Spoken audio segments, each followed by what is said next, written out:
Isu mengenai arah kebijakan pertahanan dan keterlibatan militer dalam program domestik kembali memicu debat panas. Muncul kritik tajam yang menyoroti perbandingan anggaran fantastis antara program makan bergizi gratis dengan kebutuhan mendesak modernisasi jet tempur, serta kekhawatiran akan politisasi institusi militer. Dunia militer Indonesia kini tengah berada di persimpangan jalan. Dalam sebuah pernyataan yang viral, efektivitas penggunaan anggaran pertahanan menjadi sorotan utama. Salah satu poin yang paling mengemuka adalah perbandingan biaya program makan bergizi gratis atau MBG yang disebut mencapai 1,2 triliun rupiah per hari. Angka ini diklaim setara dengan harga satu unit jet tempur tercanggih di dunia saat ini. Kritik ini tidak hanya menyasar soal angka, tetapi juga konsep pertahanan masa depan. Di saat dunia mulai beralih ke teknologi pemantauan mutakhir seperti Hummingbird drone, Indonesia justru dianggap masih terpaku pada penambahan jumlah batalion dan perluasan komando daerah militer atau Kodam di 34 provinsi.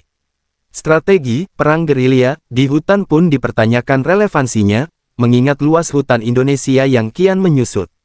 Lebih jauh, muncul kekhawatiran mengenai fenomena militer Superman. Institusi militer dianggap terlalu jauh ditarik untuk mengurusi sektor sipil, mulai dari urusan beras, sawah, hingga menjadi bagian dari mesin politik dan bisnis seperti pertambangan.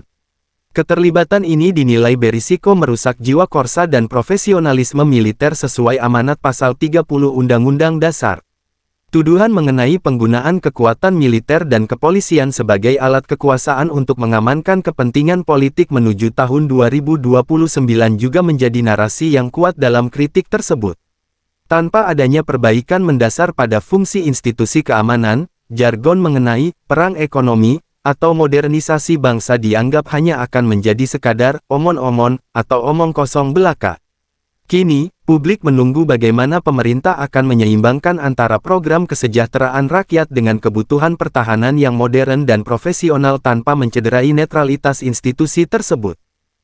Karena kehidupan militer tidak dijamin oleh kepentingan orang-orang politik, akhirnya militer itu jadi Superman itu. Ngurus beras bisa, ngurus sawah bisa, ngurus onderdil bisa, semua seolah-olah Superman, kecuali ngurus pertahanan kita. Sayang teman-teman nggak nonton film Dirty 2 O3 ya, soal otot, otak, ongkos ya. Di sana diceritakan betapa parahnya penggunaan militer sebagai kekuatan perang untuk kepentingan memperkaya keruk-keruk ekonomi. Untuk apa? Supaya mesin hidup hingga 2029. Datanglah Presiden Konoha pidato. Kalau tidak senang dengan saya, ayo bertarung 2029. Ya, semua subsistem sudah Anda persiapkan untuk kecurangan, termasuk memperdaya teman-teman militer. Di dunia sekarang, Bang, tidak menambah jumlah militer, konsep pertahanannya. Teknologi, Bang. Makanya kita ceritakan di film, ada teknologi pemantau lawan ya, pakai hummingbird kecil itu. Bisa terbang kemana-mana. Indonesia punya nggak? Kenapa batalion ditambah? Kenapa Kodam diperbanyak? Mohon maaf Pak, MBG satu hari 1,2 T. Harga yang sama kita bisa beli pesawat tempur paling canggih di muka bumi. Kok ke MBG, Pak? Kalau konsep cerita dirimu soal dampak pertahanan global, ekonomi uang itu dan segala macam, perang ekonomi dan segala macam itu, kok nggak dilakukan itu?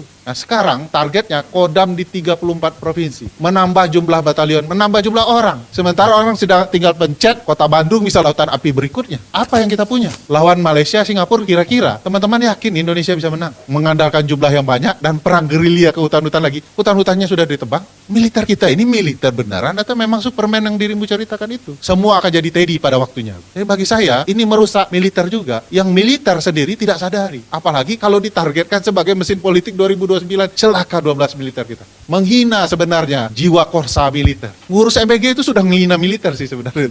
Cuman nggak disadari. Jadi saya nggak percaya konsep cerita omon-omon ya, bahwa ini adalah economic war dan segala macam. Kalau militer kita tidak diperbaiki sesuai kitohnya di pasal 30 Undang-Undang Dasar, itu jelas omong besar. Jadi omong kosong sebenarnya kalau kita mau memperbaiki negara, tidak memperbaiki polisi kita, tidak memperbaiki militer. Mereka akan jadi alat kekuasaan untuk membuat kekuasaan itu terus dominan. Jangankan Prabowo yang punya jiwa militer, Pak Jokowi begitu jadi presiden, tahu dia bisa nyuruh-nyuruh militer, dia lebih militer daripada militer Pak. Dia bisa memerintahkan teman-teman militer, teman-teman polisi untuk melakukan kecurangan pemilu. Jadi gitu-gitu aja, besok siapapun dia akan pidato sampai ke langit ketujuh, faktanya dia tidak akan lakukan. Karena sekali lagi dia akan mengandalkan kekuatan militer dan polisi untuk melakukan kecurangan dalam banyak ruang politik. Memperkaya diri pakai militer dan polisi. Bisnis tambang pakai militer dan polisi. Kemarin tentara khusus itu bang datang ke lubang tambang kayak mau menyerang musuh ya, luar biasa. Intinya cuma untuk memastikan uang bisa disita. Makanya Pak Presiden suka pamer hal-hal yang tidak perlu. 11 triliun di belakangnya untuk apa dipamerkan?